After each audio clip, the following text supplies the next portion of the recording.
ওই পাখির ডাকি বলেছে চড়াই, কুড়ে ঘরে থেকে করো শিল্পের বড়াই। আমি থাকি মহাসুখে অট্টালিকা পড়ে, তুমি কত কষ্ট পাও রোদ বৃষ্টি ঝড়ে। বাবুই হাসিয়া কহে সন্দেহ কি তাই, কষ্ট পাই তবু থাকি নিজেরও বাসায়। পাকা হোক তবু ভাই পরেরও বাসা, নিজ হাতে গড়া মোর কাঁচা ঘর। বাবুই পাখি নিজের বাসা সবসময় নিজেই বেঁধে, এবং চড়ুই পাখিও নিজের বাসা নিজেই বাঁধে, তবে মানুষের অট্টালিকা, মানুষের দালান কোঠা, মানুষের বাড়ির কার্নিশ দেয়ালের কোনো ফুটোর মাঝে বাঁধে। তবে বাবুই পাখি সর্বদাই গাছের মগডালে নিজের বাসা নিজেই তৈরি করে। সবসময় রোদ বৃষ্টি ঝড় হলেও সে নিজের বাসাতেই থাকতে পছন্দ করে। কিন্তু চড়ুই তার ভিন্ন, সম্পূর্ণ ভিন্নধর্মী চড়ুই।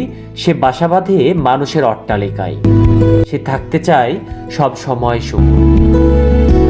ঠিক কবি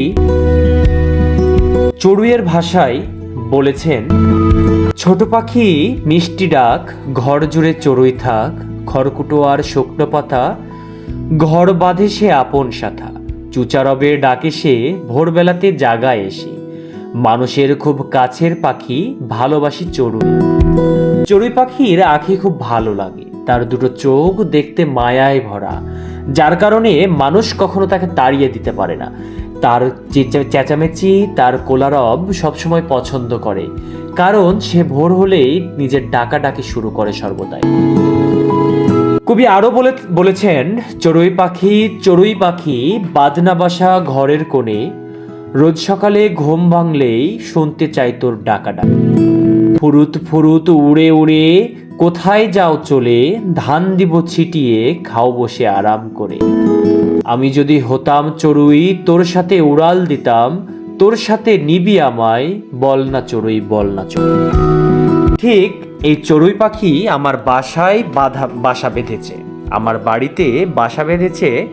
ঠিক আইপিএস এর পাশে একটি কার্টুন রাখা আছে, তার পাশে সেখানে তার মা তাদের বাচ্চাদেরকে সারা দিন নিয়ে থাকে এবং রাতেও নিয়ে থাকে।